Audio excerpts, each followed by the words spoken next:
جو وہ گورنمنٹ بدلی گئی، میں صرف آپ کو بتانا چاہتا ہوں کہ اس کے بعد ہوا کیا. آج پاکستانیوں کو کس چیز سے گزرنا پڑ رہا ہے. 16 روپے یونٹ بجلی تھی جب ہم گئے اپریل کے اندر، آج بجلی 50 روپے یونٹ پہ پہنچ گئی ہے. آپ ذرا پوچھیں تنخواہ دار لوگوں سے کہ ان کے اوپر آج کیا گزر رہی ہے. یہ کون ذمہ دار ہے اس کا؟ وہ جنہوں نے سازش کر کے گورنمنٹ گرائی تھی. اور اصل انکوائری یہ ہونی چاہیے جو میں نے سپریم کورٹ کے چیف جسٹس کو کہا تھا، آپ کو انکوائری کرنی چاہیے کہ یہ قوم سے بہت بڑی سازش ہوئی ہے، قوم سے دھوکہ ہوا ہے، اور اس کا ذمہ دار جنرل باجوہ تھا. اور اس لیے کیونکہ وہ تھا، کسی نے جرت نہیں پڑی کسی کی اس کے اوپر انویسٹیگیشن کرنے کی. آٹا 55 روپے 60 روپے سے پہنچا ہے آج کے جی 150 روپے پہ. سوچیں کہ یہ عام آدمی کی خوراک ہے آٹا. اس کے بعد چاول دگنی قیمت ہوگی جو چاول تھے. چینی، ہمارے دور میں بڑا شور مچا چینی چور. ہم نے انکوائری کروائی، چینی کی قیمت 80 روپے تھی، آج چینی 160 روپے پہ پہنچ گئی ہے. سارے جو بڑے بڑے شوگر مل مافیا وہ سارے بیٹھے ہوئے ہیں آج گورنمنٹ کے اندر. اور پھر دودھ، یہ دودھ بڑا ضروری ہے کیونکہ بچوں کے لیے بہت ضروری ہے. 150 روپے لیٹر سے گیا 230 روپے لیٹر پہ. اور دال جو عام آدمی کھاتا ہے 310 روپے سے 520 روپے پہ گئی ہے. 310 روپے کے جی سے 520 روپے کے جی پہ دال گئی ہے. یہ عام لوگوں کے کھانے کی چیزیں ہیں. یہ ذرا بتائیں کہ کون ذمہ دار ہے جس نے یہ جو ساری سازش ہوئی تھی.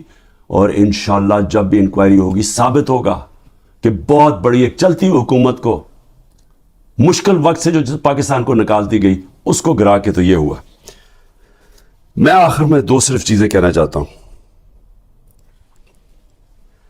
ایک تو میرا پیغام ہے، یہ جو پولیس والے، یہ جو نامعلوم افراد عام پلین کپڑوں کے اندر گھس جاتے ہیں لوگوں کے گھروں میں، سارا گھر توڑتے ہیں، چوری کر لیتے ہیں، جو تشدد کرتے ہیں لوگوں پہ، جو ظلم کرتے ہیں، ٹارچر کرتے ہیں لوگوں کو جیلوں کے اندر، جنہوں نے سوشل میڈیا کے بچوں کو صرف ٹویٹس کے اوپر اٹھا لیا اور ان کو تشدد کر کے واپس بھیجا، جو صحافیوں کے اوپر ظلم کر رہے ہیں. عمران ریاض جو ابھی تک غائب ہے، پتہ نہیں کہ کدھر وہ گیا ہوا ہے. عدالتوں بھی بے بس ہو گئی ہیں، عدالتوں کے پاس بھی وہ بھی ہاتھ کھڑے کر دیے کہ جی وہ پروڈیوس کرو. ایک صحافی صرف اس لیے، اس نے تو کوئی توڑ پھوڑ نہیں کی تھی، لیکن صرف اس لیے کہ وہ ظلم کے سامنے سچ بول رہا تھا اس کو اٹھا لیا. 4 پاکستان کے ٹاپ صحافی ملک سے باہر گئے ہوئے ہیں، ملک چھوڑ کے چلے گئے کیونکہ وہ سچ نہیں بول سکتے تھے. اور ان کے اوپر یہی قسم کا جو عمران کو پہلے اس کے اوپر تشدد کیا، پھر جو اب اس کو غائب کیا ہوا ہے، خوف پھیلایا ہوا ہے. باقی سارا میڈیا کنٹرول میں ہے. صرف وہ تب بول سکتے ہیں اگر عمران خان کی کوئی برائی ہو، پروپیگنڈا، وہ بول سکتے ہیں. وہ کوئی سچ نہیں بول سکتا آج. اور مجھے افسوس یہ ہے کہ ان میں سے جو ہم بڑے بڑے نام سمجھتے تھے کہ وہ صحاف کے لیے ان کی بڑی قربانی ہے، وہ بھی آج گھٹنے ٹیک کے سامنے بیٹھے ہوئے ہیں. لیکن مجھے افسوس اور ہے ہیومن رائٹس آرگنائزیشنز پہ. مجھے افسوس ہے جو کہتی ہیں ہم عورتوں کے لیے NGOs بنے ہوئے ہیں، ہم عورتوں کے لیے حقوق کے لیے کھڑے ہیں.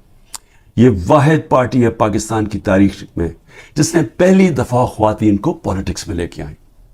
انہوں نے شرکت کرنی شروع کی، جلسوں کے اندر عورتیں آئیں، فیملیز آئیں. یہ پہلی دفعہ ہوا ہے ہمارے ملک میں. یہ خوشائن چیز ہے کہ ملک کی جتنی بڑی پارٹیسپیشن ہوگی پالیٹکس کے اندر، اتنا بہتر وہ احتساب کریں گے حکمرانوں کا.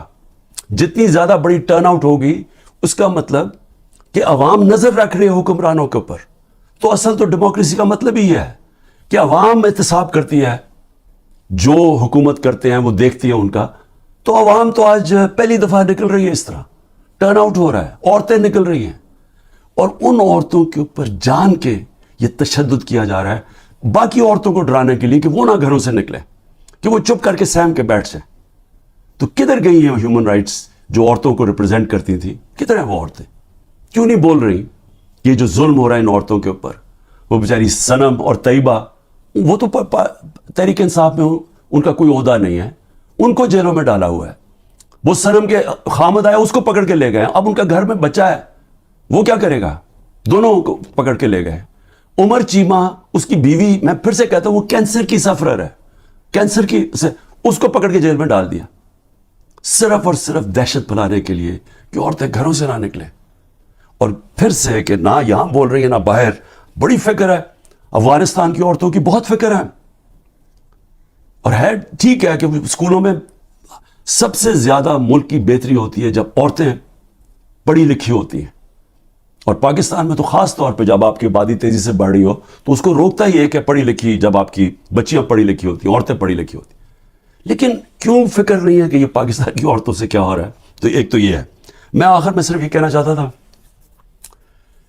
کہ جو مرضی آپ کر لیں، یہ آپ جو سب کچھ کر رہے ہیں، یہ جو سارا دہشت پھیلائی ہوئی ہے اور لوگوں کو جیلوں میں ڈالا ہوا ہے اور گھروں میں یہ توڑ پھوڑ کر رہے ہیں، یہ آج میرا دن یاد رکھ لیں، جب بھی الیکشن ہوگا آپ تحریک انصاف کو روک ہی نہیں سکتے، کیونکہ آپ لوگ اگر سہم بھی گئے نا، دلوں کے اندر ان جو فیصلے اور ذہنوں میں کر بیٹھے ہیں وہ اس سے نہیں پیچھے ہٹنے لگے. جب ایک آبادی ایک طرف آ کے کھڑی ہو جاتی ہے، قوم کھڑی ہو جاتی ہے، کوئی دنیا کی پاور اس کو روک نہیں سکتی. یہ صرف عارضی طور پہ آپ تھوڑی دیر لوگوں کو سہم جائیں گے، ڈر جائیں گے. میں چیلنج کرتا ہوں کہ جب بھی الیکشن ہوں گے آپ ڈیلے بھی کر دیں، ابھی ڈرے ہوئے ہیں کہ جی ابھی نہ کرو الیکشن، آپ اگلے مارچ کر دیں. میں آپ کو چیلنج کرتا ہوں کہ تحریک انصاف سویپ کرے گی الیکشن انشاءاللہ. مجھے جیل میں ڈال دیں، ڈسکوالیفائی کر دیں، جیتنا تحریک انصاف نے، کیونکہ قوم فیصلہ کر بیٹھی ہے. اور یہ جتنے آپ حربے استعمال کر رہے ہیں، آپ تحریک انصاف کا ووٹ بینک اور بڑھتا جا رہا ہے. لوگ بیوقوف تو نہیں ہیں، قوم تو دیکھ رہی ہے کیا ہو رہا ہے، اور قوم کے اندر غصہ ہے. ایک معاشی طور پہ ان کا قتل کر دیا ہے، ایک مہنگائی ان کو لے بیٹھی ہے، ایک یہ 30 سال سے وہ شکلیں دیکھ رہی ہیں جو ملک کو لوٹ کے پیسہ باہر ان کا پڑا ہوا ہے، اور پھر ان کے اوپر خوف طاری کیا ہوا ہے کہ جناب ہم آپ مایوسی پھیلائی ہوئی ہے کہ تحریک انصاف جیت نہیں سکتی. عمران خان کے اوپر کانٹا مارا ہوا ہے. کانٹا صرف عوام کسی کے اوپر مارتی ہے، اور کوئی بھی انشاءاللہ جب بھی الیکشن ہوگا، کوئی بھی جب عوام کی رائے طے کر لیتی ہے، فیصلہ کر لیتی ہے عوام، آج تک دنیا کی تاریخ میں عوام کے خلاف کوئی نہیں جیتا. پاکستان زندہ باد.